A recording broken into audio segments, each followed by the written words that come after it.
Alright, Shalom, Shalom Israel. First and foremost, I want to give all honor, glory, and praises unto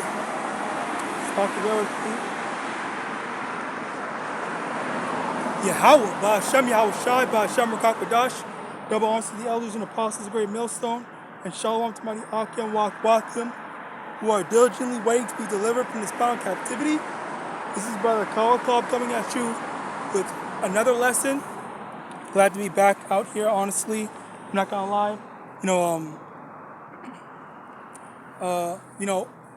Right quick, I wanna bring out something that that's been weighing heavy on me personally. Something where I definitely feel guilty not being able to come out here as much as I want to. Okay, because there's gonna be a lot of times where there's gonna be trials and tribulations and obstacles that get in the way of us, preaching the gospel. All right, but regardless, still, Satan's going to be trying us. All right, just like Satan tried Job. All right, through the allowance of Yahawah giving Satan permission to try. The Lord's not going to allow anything to happen that's more than we can bear. But at the same time, the devil's not gonna come after you unless he gets permission from the Lord, YAHAWASHI. All right. Let's bring that out while we're talking about it. All right. This wasn't even what I was gonna bring out, but regardless, it's still something that we need to remember. All right. Now,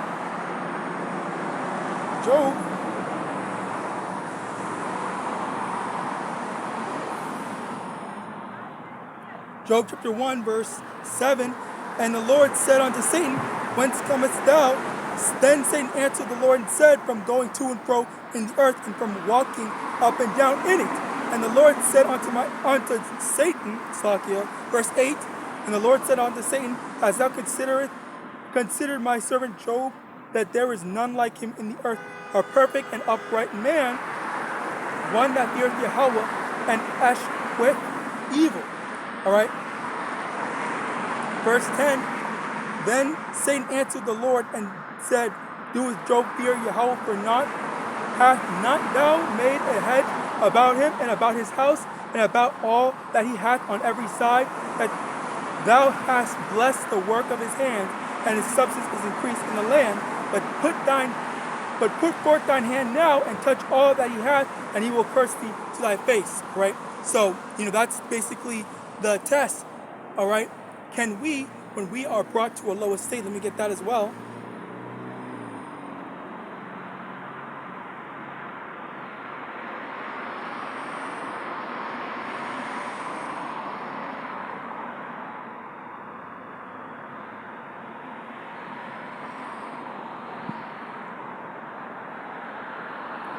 Sirach chapter 2, verse 4, Whatsoever is brought upon thee, take cheerfully and be patient when thou art changed to a lower state.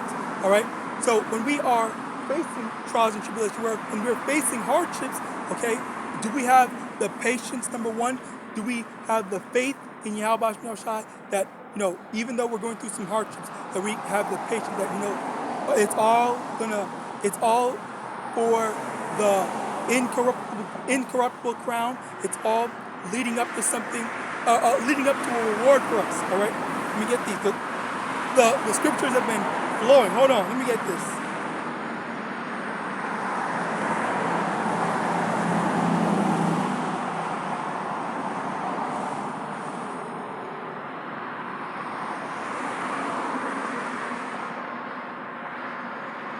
First Peter chapter 3, verse 14. And if ye suffer for righteousness' sake, happy are ye, and be not afraid of their terror, neither be troubled. All right, let me also get this.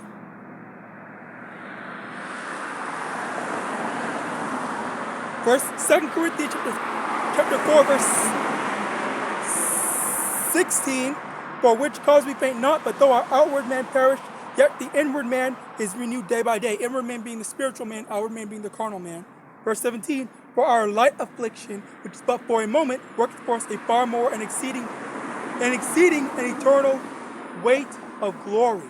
All right, so what we're going through now is being called a light affliction. So it might not be a literal light affliction, but it's being compared to a light affliction because the reward for going through all the hardships that we're going through now is incomparable.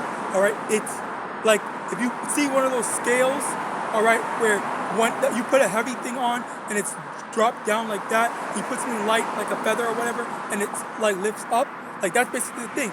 The light stuff, the feather is the feather on the scales is the affliction that we're going through, while the heavy rock, boulder, whatever you want to call it, is the blessings that the Lord is gonna provide for us. All right. So that's what we really have to have to look forward to. All right. And that's a beautiful thing that the Lord wants to bless us, but we need to have the patience to be able to say, you know what, yeah, we're going through some hard times now, okay, but eventually there is a payoff for it. All right. We're not meant to stay like this forever.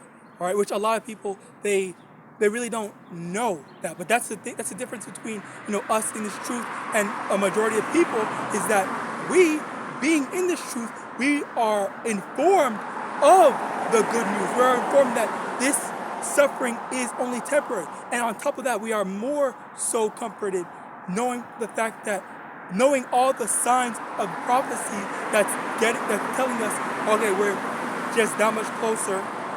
We're that much closer to the end. We're that much closer to being delivered. All right. We see all the prophecy. We see all the things. The whole Trump thing. I heard with people saying, oh, if Trump doesn't get elected, if Trump's a felon, Trump is not in third or whatever, oh, there's going to be a civil war if Trump gets arrested, blah, blah. And with all this stuff, we rejoice in that. We rejoice in all this stuff. We're supposed to be rejoicing in these times of trouble. Let me get this as well.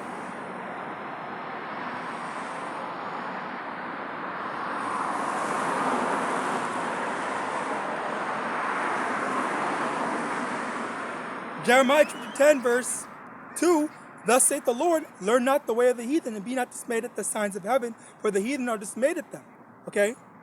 When the signs of heaven, when the signs of heaven, pop off, when all this stuff is going on, when all hell breaks loose, we're supposed to be rejoicing. We're supposed to say, oh yeah, call on YAHAWASHI, because we know what that means.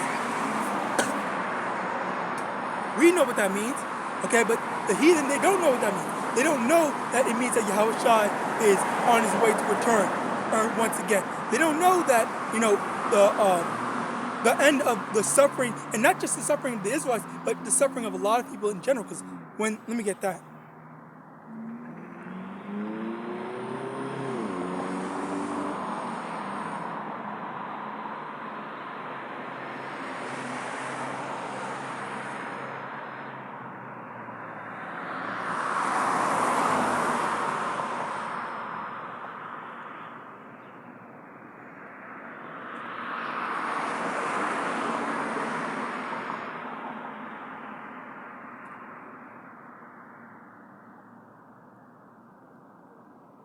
Proverbs 29, verse 2, when the righteous are in authority, the people rejoice, but when the wicked beareth rule, the people mourn.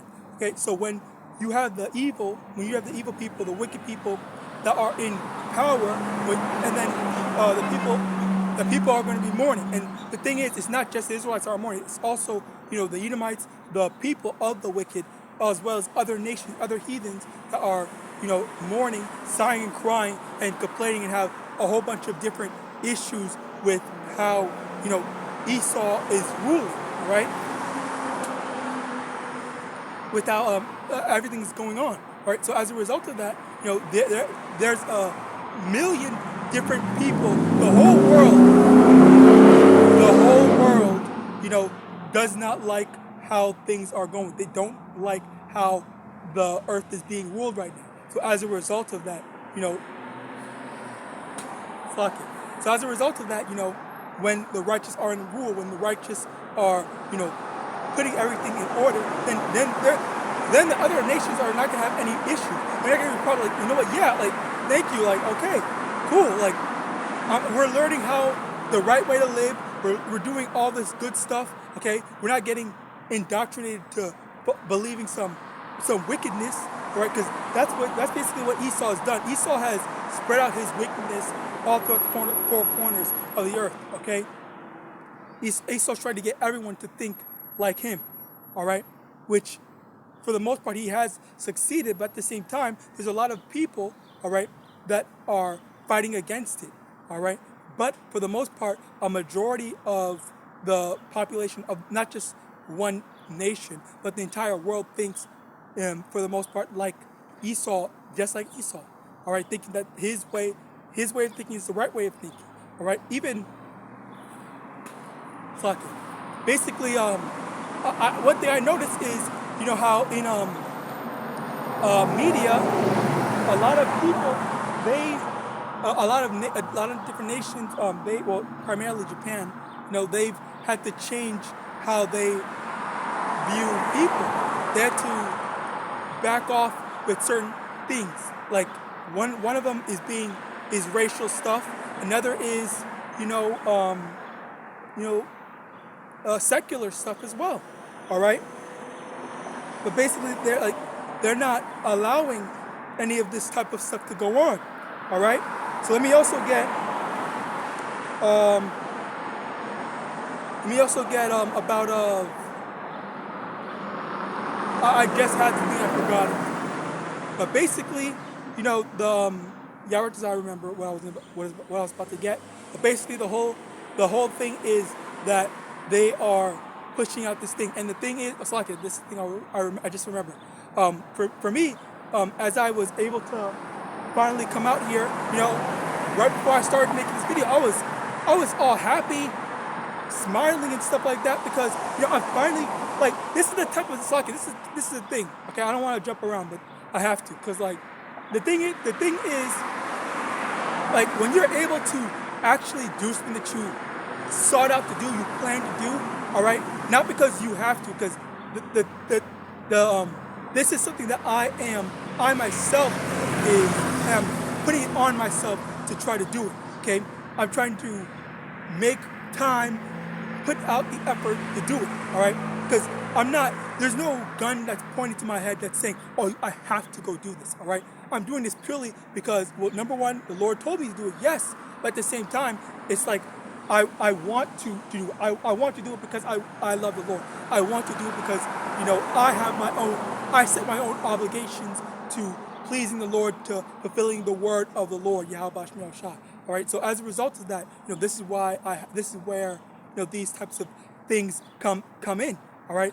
Doing it purely because of the Lord. Because this is not. I'm not trying to say that this is not a commandment, but it's more so like when you have, they're right there, the three servants with the different amount of talents. The servant with 5 talents, the servant with 2 talents, and the servant with 1 talent. All right, I'm trying to be like the servant with the 5 talents and the 2 talents, to do something, to do something. Okay, I am entrusted with something. I'm entrusted with the duty. So as a result of the said responsibility that the Lord put on me, I'm going to go out and do it. I'm not going to be lazy. I'm not going to be a slacker. All right, I'm going to go and do it when I find an opportunity. When I find an opportunity, I'm going to go out and do it. I'm not going to be a slacker. I'm going to go out and, you know, do what the Lord told me to do what the Lord expects of me. All right, with the portion, with the lot that I am, that I have. All right. So the YAHAWASHI, call on YAHAWASHI for giving me the opportunity to come out here to do this thing. Okay. All right, because like there's a lot of things that, you know, that gets in your way, but through the Spirit of power of YAHAWASHI, you know, the mercy of the Lord, as well as the power of the Lord, you know, allowed me to find an opportunity, find time to do it. So, you know, for any brothers and sisters out there as well, if you have a responsibility, all right, that you need to do, especially if you've been praying and speaking to the Lord, or you gotta make time to keep your word and make time for the Lord as well. All right, you can't just be slack. All right, and this also reminds me, you know, because I also did a lesson not too long ago. You know, I kind of wanted to get more into it. Let me actually get it, because there was one scripture that I'd forgotten to add to it. All right, I'm going to get it out. Bear with me. Basically, the lesson I was talking about was the Spirit is in us. YAHAWASHI is in us. YAHAWAH is in us. All right, and basically, to roughly paraphrase and as well as summarize it, it's just that YAHAWASHI resides in us. All right, damn it, I can't get it. Okay, whatever. The main point is that YAHAWASHI resides in us. All right, so the main thing is the fact that YAHAWASHI being inside of us. Oh, let me see if I can get that. All right, it's not a before. Is YAHAWASHI, because YAHAWASHI resides in us. Okay, there's gonna be times when YAHAWASHI actually makes his presence known. All right, and he makes his presence known through either through our speech when we're talking, especially to the prophets. When the prophets are prophesying, all right, YAHAWASHI is speaking through his prophets, saying, oh, the end is near, all these signs that's going on, all right. And hell, you might hear something that I say, and while I might not catch it, you might catch it, because there might be something that resonates in you, and you might hear something that is YAHAWASHI speaking through me, or YAHAWASHI speaking through someone that makes you remember, oh yeah, I remember that, I need to go do that, or I need to do this, or whatever. All right, there's some sort of resonance. All right, because it's YAHAWASHI resonance. I also just recently went on in the literal definition. The definition of that, it's basically resonance is like the vibration of something else resonating to something else. Like just like how a phone, when you're calling someone on your phone, okay, the second phone, okay, is relaying the message and speaking to you through your phone. All right. So even though it's your phone, someone else's word is speaking to it, and that's basically the same thing. YAHAWASHI is basically kind of like doing the whole telephone thing, but speaking through me, or speaking through any prophet, or speaking through someone. Okay, but it's up to you to actually recognize and hear when the Lord is speaking to you. All right. And I just forgot what I was about to. Oh yeah, I remember. Okay. Bear with me. Let me find this.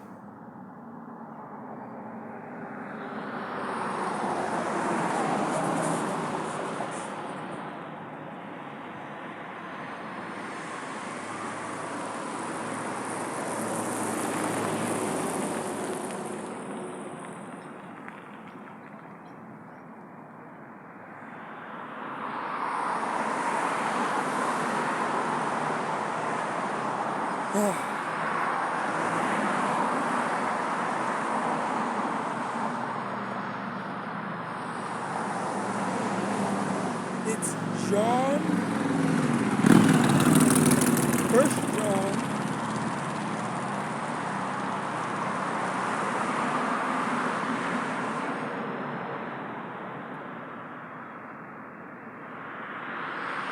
First John chapter 4, verse 6, we are of Yahawaah. He that knoweth Yahawaah heareth us. He that is not of Yahawaah heareth not us. Hereby know we the spirit of truth and the spirit of error. All right, so basically this is a part of it. So if you are a part of the elect, all right, the spirit of YAHAWASHI is going to be inside of you. That's number one. Also number two, the second part of it is you will only be able to recognize when the Lord is speaking to you, especially from another brother or sister, primarily brother, I guess, in this truth.